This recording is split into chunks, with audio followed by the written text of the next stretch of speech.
Mag-refer po lahat tayo, maganda lang. Mahirap na po yung maibat kayo sa bagay. Kundi bago ito naghuhulo ka, pag abot nun, mayo ka na sa San Lorenzo. Ikaw daw mag-isip. Hintayin po natin dito sa Lorenzo. Ay, mali garo. Pag nakabot ka sa San Lorenzo, mayo, magpipirit-pita na kita.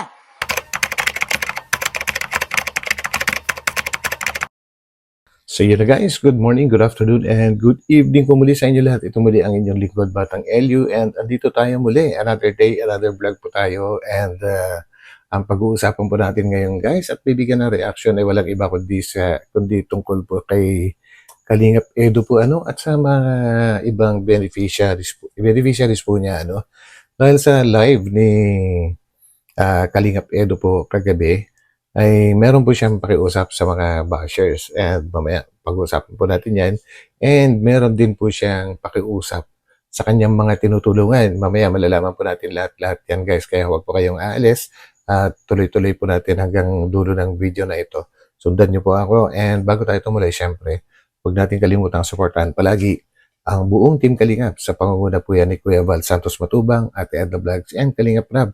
So yun guys, huwag na tayo magpaligoy-ligoy, huwag na natin patagalin, diretso na po tayo. So, let's go! Yes, sir.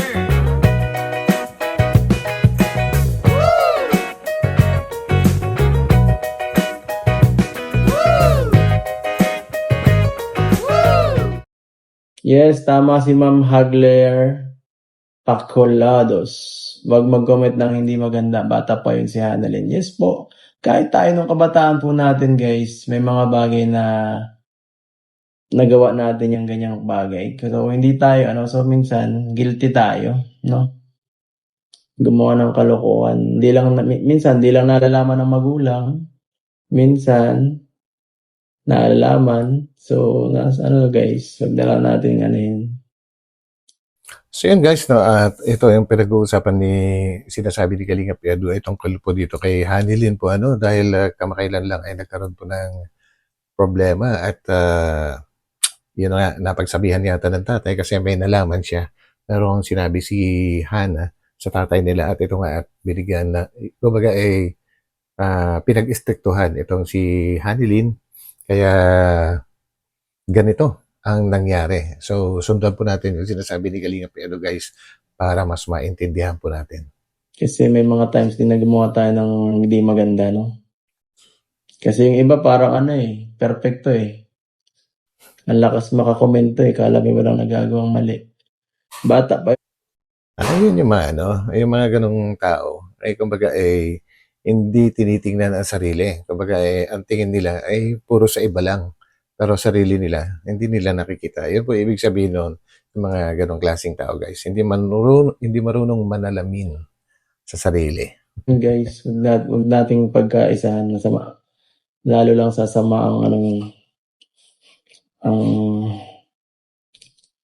ang mangyayari. Mm-hmm. Yes, unawain ng bata. Kahit ako nung bata ako, na isang beses nag-less ako, kaso bumalik agad ako ng hapon. Grabe. Ang bait naman pala ni Kalingap Edo guys. Naglayas ng umaga, bumalik ng hapon.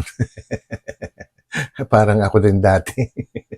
akala ng mga magulang ko guys, nawawala ako kaya pinahanap kagad ako sa pulis dahil hindi ako umuwi ng pananghalian. I was just grade 4 yata yun. Sumama ako sa mga schoolmates ko, pananghalian. Kasi may project po kami, gagawa ng walis tingting, and nagkataon na yung isang classmate ko, marami sila mga puno ng nyog. So, nagpunta pa kami dun sa bahay nila para manguha ng gagawing walis tingting. And yun na nga, hindi ako mahanap ng parents ko sa school.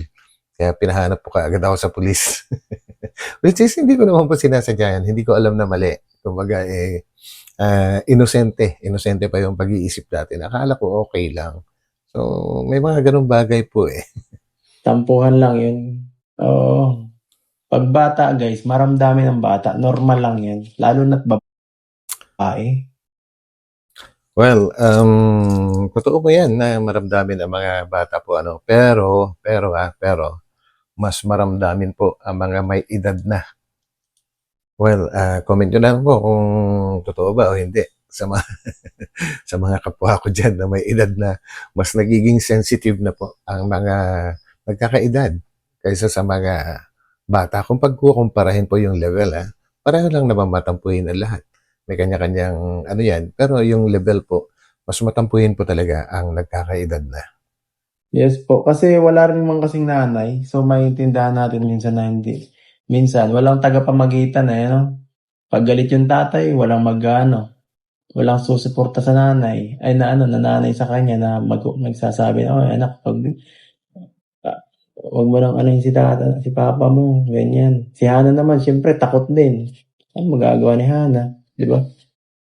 Totoo po yun guys. Actually, kung nasusunod niyo po itong pinag-uusapan natin, ito po yung tungkol sa nangyari sa family ni na Tatay Manuel, yung sina Hana at Hanilin, yung magkapatid. And yung si Hanilin nga po ay parang mamaya malalaman po natin lahat-lahat yan. Basta parang sabihin na natin parang naglayas or umalis at hindi bumalik.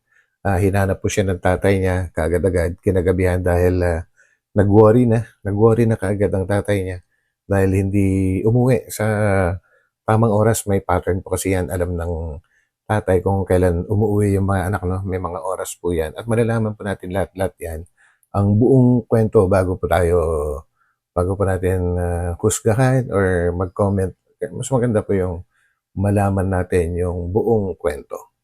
Para sila Hindi, si Hana pati, strict na kapatid si Hana kaya medyo iba si Hanilin medyo makulit. Yan talaga.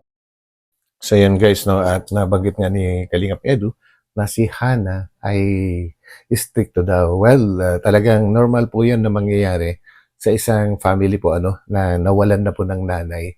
Tatatlo lang po sila tatay, tapos dalawang magkapatid na babae, which is si Hana, siya yung panganay. Kumbaga, nagkaroon na ng ng kaisipan na dahil wala na yung nanay po nila, ay parang gusto niyang tumayo as parang second mother, second mom, or siya na yung tumatayong nanay sa kanilang bahay po. So, kailangan talaga niyang mag-stricto.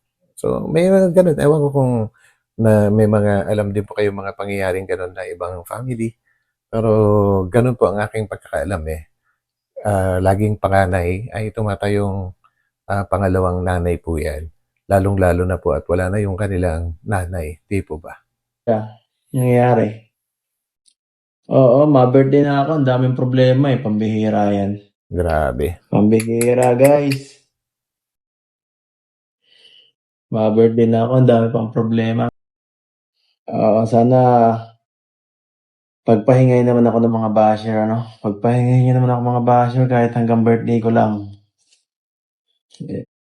So yan guys, sa mga bashers, pakiusap, pagpahingahan nyo naman si Kalingap Edu. Actually guys, yung mga bashers, iba-ibang classic kasi yung mga yan Meron yung mga bashers na by profession, kumbaga talagang pinagkakakitaan yung pambabash.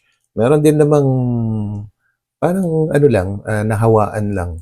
And kadalasan sa mga nahawaan ay wala silang alam sa totoong kwento. Kumbaga nakikibash na rin sila kasi ang naririnig po nila is yung basher, akala nila yun nakagad yung totoo. Hindi nila alam kung ano yung totoong nangyayari sa kabilang panig. Ganun lang po yun. And alam ko naman na yung mga ganong tao ay may mga puso din yan. Kumbaga mapaliwanagan lang ng maayos yung mga yan. Kagaya ngayon, pakiusap ni Kalingap Edu, kumbaga ceasefire muna. Kumbaga tigil-tigil muna guys hanggang malapit na yung birthday niya. Kaya tigilan nyo na, regalo nyo na yan kay Kalingap Edu.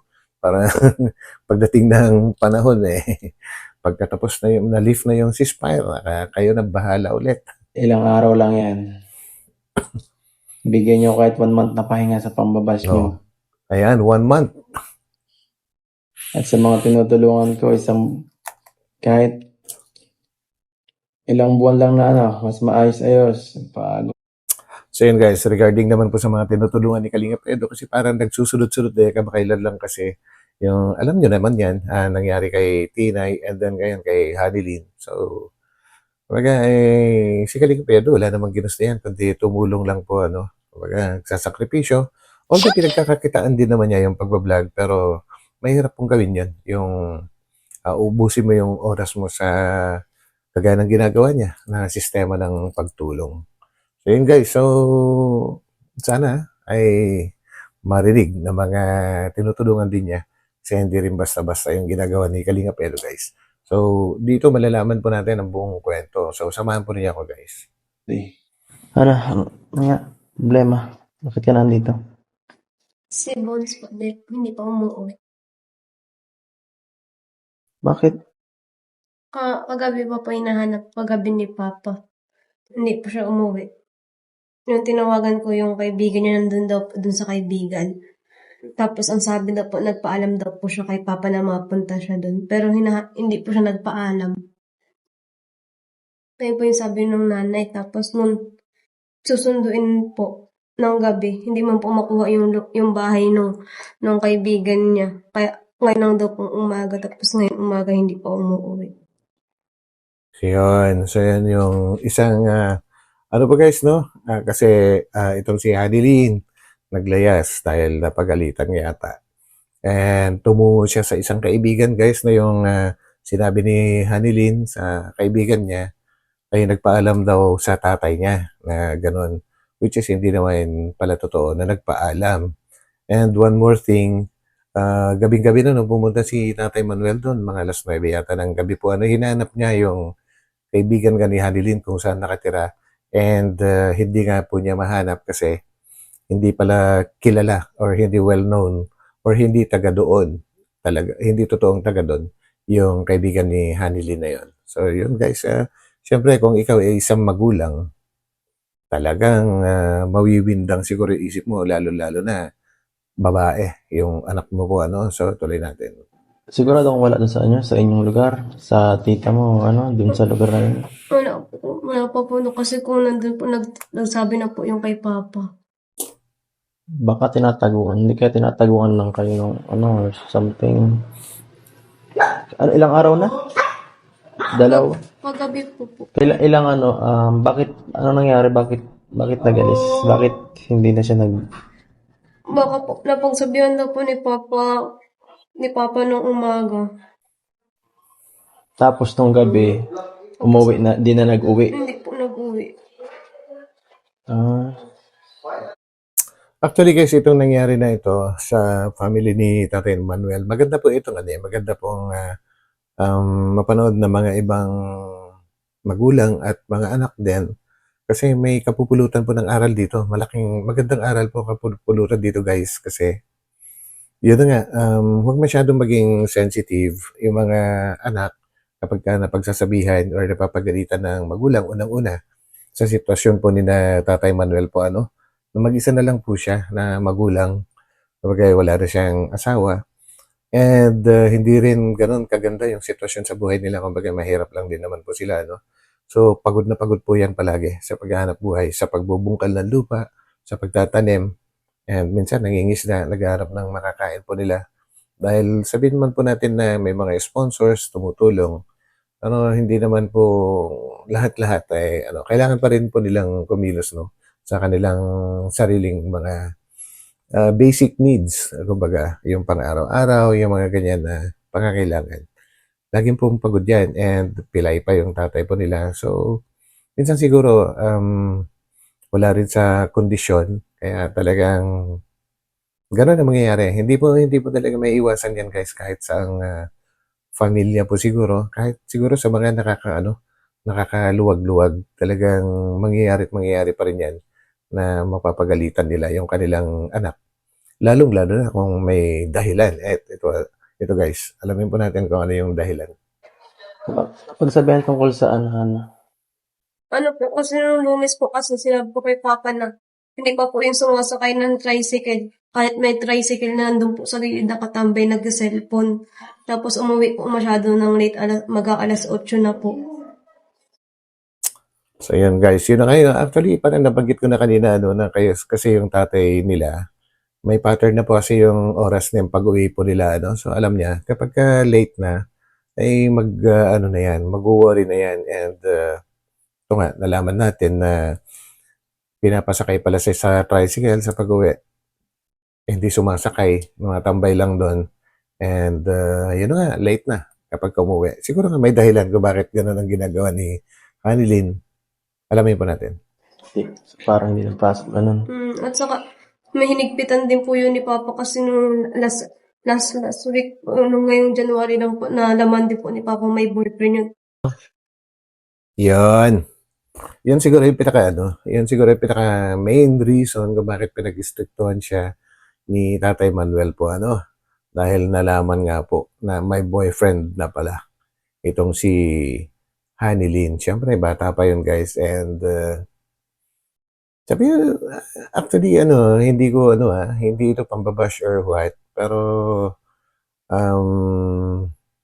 minsan, pag mag-isip-isip din po, mag-isip-isip din dahil wala naman pong ginusto yung ating mga magulang. Lahat po tayo. Wala silang ginusto kundi makatapos po tayo sa pag-aaral. Ginagapang po tayo sa hirap o sa may hirap na paraan, lalo sa sitwasyon po nila. So, kailangan siguro, hindi lang magulang ang kailangan umunawa po, dahil sa isang pamilya, meron po tayong kanya-kanyang obligasyon diyan.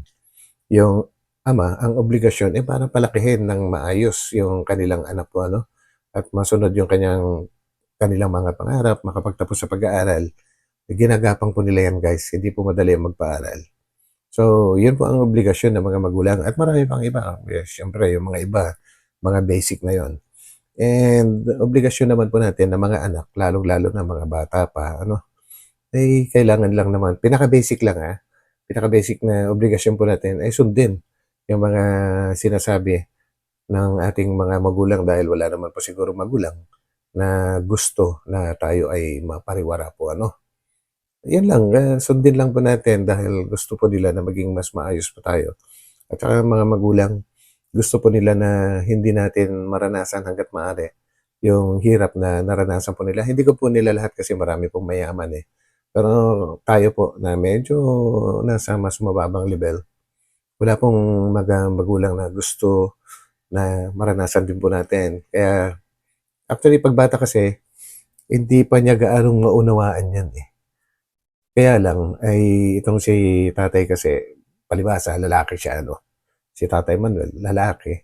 Maaring kapag siguro pinagsasabihin niya yung mga anak niya, ay maaring shortcut. Hindi niya na ipapaliwanag ng maayos kung ano man yung gusto niyang mangyari bilang isang lalaki kasi hindi masyadong hindi detalyado minsan kapag nagsalita basta pag sinabing ganito ito na kaagad. So yun yung minsan hindi ko man kilala personally ang pagkatao po nila, hindi ko pa narinig kung paano magalit itong si tatay, pero ang sinasabi ko mostly ang mga lalaki po kasi medyo shortcut kapag nagsalita po kumbaga bahala ka mag-isip. Kailangan unawain mo rin siya. Ganun po So, yun lang guys. And I hope nasusundan nyo po yung aking sinasabi po. Pero, hindi dahil sa pinapagalitan niya yung kanilang anak, ay galit na siya. Hindi po ganun. Gusto lang niya na maging straight. Maging straight yung mga anak po niya. Matupad din nila yung kanilang mga pangarap ang mangyari. Kaya po. And so, naawa din po ako kay, naawa din talaga ako kay Tatay Manuel, guys. Kasi grabe po yung, niya, gabing-gabi, naghanap talaga siya. Hinahanap niya si Hanilin. And, wala, hindi niya nahanap. And may nangyari pang iba. So, ito, alamin natin. Kamusta? Balita. Anong balita? Wala Kuya Edo, parang nagkukulukuhan kami ng mga yan. Kamag-anak. Pagpasama lang tayo sa pulis. Bakit? Saan ka nagano kanina? Sa barangay? Nagpunta ko doon sa sa gubat. Tapos, anong sabi? Umalis daw kagabi, sinundo ko kagabi alas 9, wala na doon. Wala na doon. Anak. Parang Kailan? kasi po, Ikaw, Kuya Edo ng gubat, pinasok ko yung kagabi. Grabe. pumunta ka mismo doon sa lugar ng sa bahay ng Malayo pala yung Kuya Edo, hindi kilala pala yung pinuntahan niya Kahit anong gawin kong hanap, hindi makikilala kasi hindi taga roon. Hindi kilala yung Yun. pamilya. Kaibigan niya. Pero yung pamilya, nakita mo? Ngayon lang, Kuya Eds, galit pa yung nanay. Bininatir ko siya doon sa barangay. Andun yung gamit ni Kulot. Hindi ko kinuha. Nasa bahay po nila. Oo, hindi ko po kinuha. Ang tanong dyan, bakit nila pinayagan kung nandun yung gamit niya? Mahirap po makipag-usap sa mga kapirang utang-utak na parang mga walang anak. Yan. Bakit po ba ganun ang nangyari? Bakit nagkaganon si Kulot? Ay, hindi ko nga po alam, Kuya Edo, kasi napakiusapan ko yun. Ayusin yung pag-aaral. Kasi minsan lumabas ako, Kuya Edo, may 5 skip siya. Ayaw ko naman sa lahat na nagpapaaral ako, Kuya Edo, kita niyo yung klase ko. Pinag-warningan ko. Tapos bago kahapon umalis yun, kasi nga may iba na naman nag-chat, sinabihan ko siya na huwag matigas ang ulo kasi yung pag-aaral. Ay, hindi na pumasok kahapon pala tanghali. Umalis ng bahay, pinalis ko ng 10:30, ay ng 11:30. Kasi ang pasok ng 12:30. Pumasok din ako, Kuya, doon ng school. Ano sabi sa school naman nung Yung mga kaklase lang, Kuya, doon ang nandun. anong tawag kahapon, anong oras huling nagpasok kahapon? Hindi. Hindi daw po nga, Kuya, doon. Buong araw? At di lang naman papasok noon, tanghali hanggang alas 7. Eh, nagtaka nga po kasi alas 8 na, nagluluto ako ng gulay. Wala pa kasi dapat alas 8 darating yun. Kapag luto ko ng gulay, pinano ko dito sa kapatid niya, tatingnan dun sa taas. Tanungin yung kaklase. Ay, lumabas pa daw ng 7 o'clock. Eh, alas 8 na. Wala pa. Naglabas, ibig sabihin para nakatambay lang siya. Pagtambay lang daw, sabi nung kaklase. Pero po lahat tayo, maganda lang. Mahirap na po yung maibalik sa bagay. Kundi bago talaga magulo ka, pagkabutuan, mahal ka na San Lorenzo. Ikaw daw mag-isip. Hintayin po natin dito sa San Lorenzo. Ay, mali ka ro. Pag nakabot ka sa San Lorenzo Mayo, magpipirit-pita na kita. Aram daw gali ko. Huring pakiulay ko yan. Sa tuya mauli na buhay. Pa, niloko niyo si Kuya. Teka na. So yun guys, at narinig naman po natin kung ano yung mga dahilan ni Tatay Manuel kaya niya napagsabihan si Hanilin, no? Wag po nating dito po kailangan balanse po tayo, ano? Hindi lang si Hanilin ang kailangan nating unawain. Hindi lang si Hanilin, hindi dahil babae siya, hindi lang siya yung kailangan unawain. Unawain din po natin ang sitwasyon ni Tatay Manuel. Diba guys, para mas maging maayos, huwag tayong maging bias po dito. Kasi si Tatay Manuel, ang hirap din po ng sitwasyon yan. Diba? Kita naman po natin na pipilay-pilay. Kita naman din natin yung sakripisyo niya kung paano niya hanapin si Kulot, si Hanilin, na kahit alanganing oras ay talagang sumugod siya sa isang lugar na hindi niya kabisado. At ganun pa nga yung mga nadatnan niya kinabukasan na wala sa ayos, makipag-usap, kaya blinatter daw niya sa barangay. And then, by this time, nireport na nila sa pulis, papasama sila sa pulis. So guys, yun lang ang gusto kong ipaabot sa inyo po, sa isang family po, kasi may kanya-kanyang obligasyon ang bawat member of the family. So, tayo naman na mga nanonood or mga nakikinig sa mga nangyayari sa mga ganito, wag lang po tayo maging wag lang po tayo maging bias. Kumbaga, wag nating i-bash yung si Hanilin dahil nagkamali po siya. Kasi, kagaya na sinabi ni Kalingap Edu, which is alam naman natin yan sa sarili natin. Lahat po tayo ay nagkakamali. Wala pong perfecto sa atin, no? Pero ang inaano ko lang dito, sana lang naman sa mga ibang makakapanood po, na subukan natin kung ang tatay natin ay ganyan, may dahilan kung bakit siya nagiging ganyan. Yun ang ating alamin at unawain.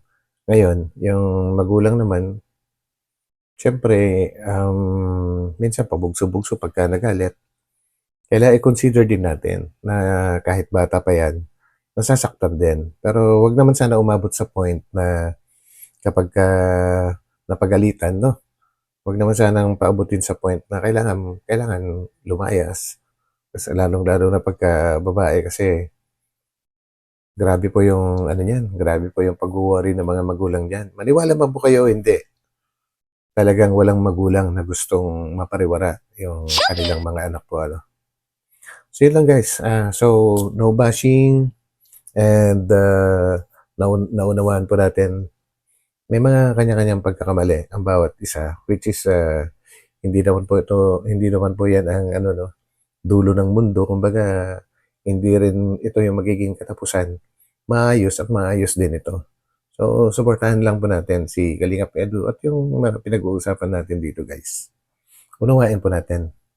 So, yan lang po, guys. So, ito muli ang inyong lingkod, Batang Elyu, and I hope na-gets nyo rin yung aking mga pagpapaliwanag. Wala po tayong kinikilingan. Lahat po ay inuunawa po natin bawat member ng family. Kahit si Hana, inuunawa po natin yan na stricto siya dahil siya po yung panganay sa pamilya. Panganay na anak. At nagkataon na babae siya at wala nang magulang, wala nang nanay. So talagang magiging stricto yan. Aakto talaga yan na bilang pangalawang nanay. So yan guys, hanggang dito na lang at hintayin po natin yung part 2 dahil may part 2 po ito, sigurado. And kapag nagustuhan po ninyo, huwag po natin kalimutan mag-thumbs up at sa mga hindi pa po nakakapag-subscribe.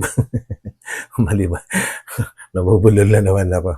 Sa mga hindi pa po nakakapag-subscribe at pindutin na po yung subscribe button. So hanggang dito na lang at mag-ingat po lahat. God bless and kita-kita po tayo ulit sa aking susunod na upload. So bye-bye po muna. Bye.